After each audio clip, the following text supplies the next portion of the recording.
Hey guys, this is Coach Potts coming to you from the STEM Academy. Actually, we're in election 2020 headquarters here in my living room, but the lesson still applies. So let's take a look up on the screen. What do we see?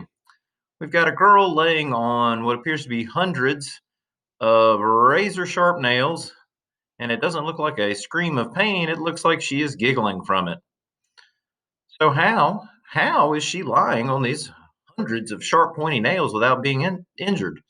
This kid seems incredibly happy as well. Like this is just another day at the park for him. How come he doesn't have thousands of little nails sticking all through his body? What's going on? Well, it's all about what we call force and pressure here in the Bed of Nails lab. So, for defining pressure, pressure is the application of force over a particular area. In other words, how much is being pressure is being pushed onto something or forced onto something. So the more area you have, the more it divides the force out. Let me give you an example.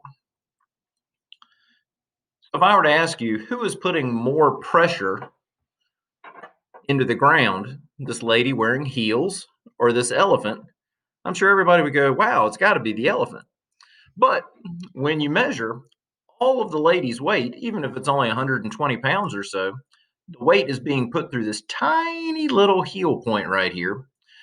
So there's so little surface area that the amount of force and pressure that's pushed through that tiny amount of surface is immense. So she could probably just about poke through that sidewalk with a good stomp if she wanted to. Whereas the elephant, his foot is so wide that even though he weighs a couple of tons, that weight is distributed over a larger surface area and over 4 feet. And so the if you were to take the area on the elephant's foot that was equal to the area on her heel right here and look at the force that's being applied to both of them, you would find that in the elephant it's much, much less. That's why elephants don't leave giant divots everywhere they would go. Elsewise, their normal everyday life would be pretty tough, wouldn't it? So, even though an elephant weighs more than a person, its feet have such a wide surface area that it spreads out that pressure so that force is applied more evenly over a larger area and it doesn't poke through. So if you've ever stepped on one nail before, you know exactly what I'm talking about. Let me give you an example. Let's say this is your foot.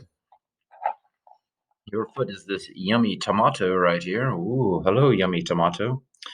And this is that thing that you found in the yard by accident as you were walking around barefooted. Bad idea. So we've got tomato and we've got our one nail here, and I have to apply just about no pressure at all. And check it out. Oh, that hurts. That hurts bad. Sorry about that. And sorry about that for my tomato. Luckily, I've got more to eat for dinner later. So now let's get us a whole bunch of nails. Let me get them arranged here all perfectly. I've got a bazillion of them. Not that I've been doing work with them, but I found a box in the basement that had a whole bunch of them. But if I were to spread these out evenly, so that none of the tips are sticking out, if they're all flat, a whole bunch of them, flat as can be, and then we were to put that tomato down again, it's going to take a whole lot more pressure for me to exert onto that tomato than I had to before. Basically, I just had to let the tomato drop on the one nail. Right now, I'm up to about 15 nails. Let's see if we can get up to about 25. We get all these nails on here, and we try and align them as best that we can. So that no one nail is sticking up. And then here's our buddy the tomato. Cannot seem to get Mr. Tomato to go down because all those different points, they're just taking a little bit of the pressure. I'm pushing, I don't know, 10 times as hard as I was, and it does not want to go down. Pretty impressive, Mr. Tomato. So he just gets left with a couple of little holes there, little tiny holes, instead of the giant puncture wound that the other guy has.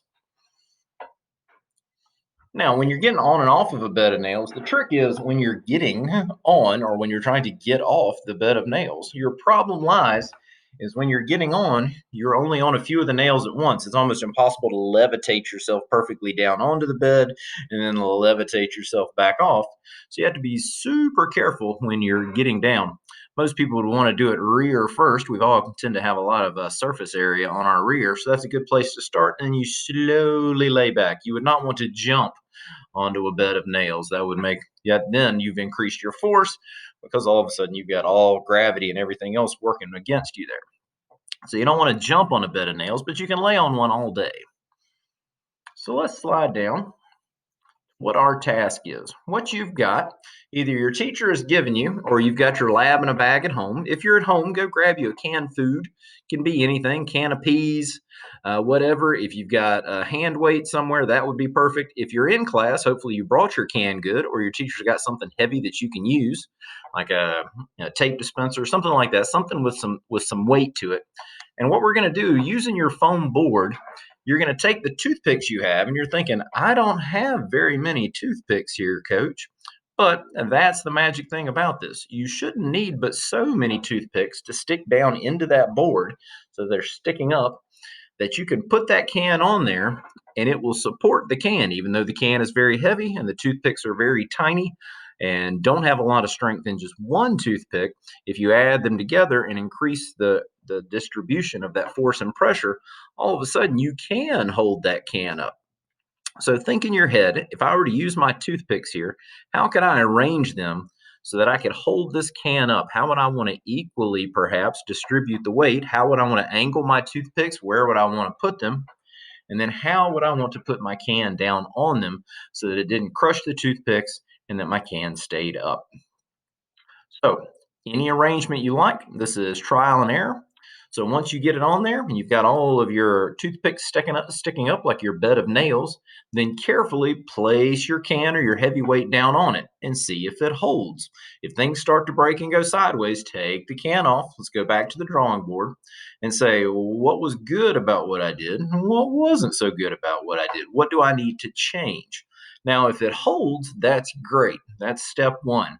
So if it holds, all you're thinking about now is, hey, can I do this with less toothpicks? Can I do it with less nails? Can I make my bed of nails work with less nails?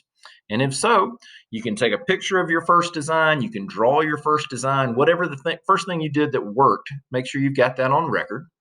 And then you can go to a second design and see if you can improve upon it, make it more efficient, whatever you want to do, until eventually the goal would be to use as few toothpicks as possible to hold up the weight successfully.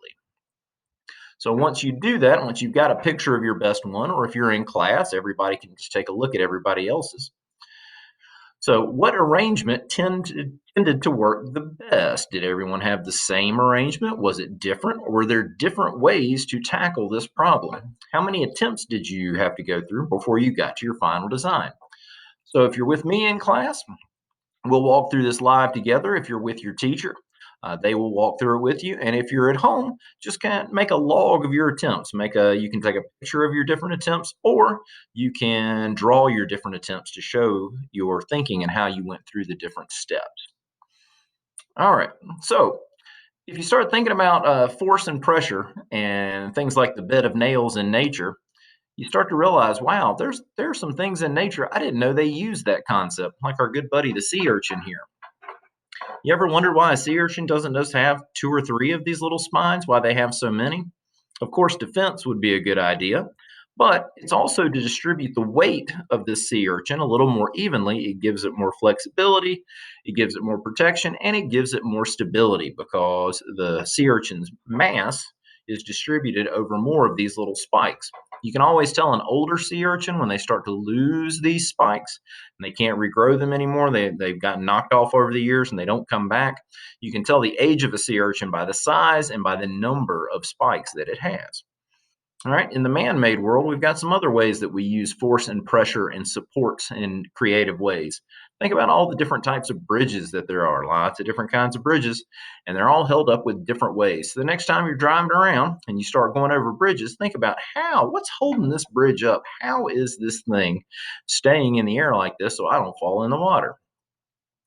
And then if you want to get even more complicated, it's like how they earthquake-proof buildings. It started in Japan and now it's all over the world. People finding creative ways to use smaller supports to earthquake-proof their buildings. So once you're done with this, your teacher can send you the link, and there's all kinds of neat things that you can click on about toothpick bridges. So instead of just holding up your weight with toothpicks, you can make cool bridges that hold lots of weight, or you can, drive your car across it if you have that many toothpicks. And there's cool things on YouTube that you can see, different challenges that people have done using these same concepts. So that was the bed of nails. If you are watching this at home, good luck with the activity and make sure to send your stuff to your teacher. If you're in the classroom watching this video, good luck. May the best person win. And if you're going to watch me live, I'll see you in a bit. Thanks. Bye bye.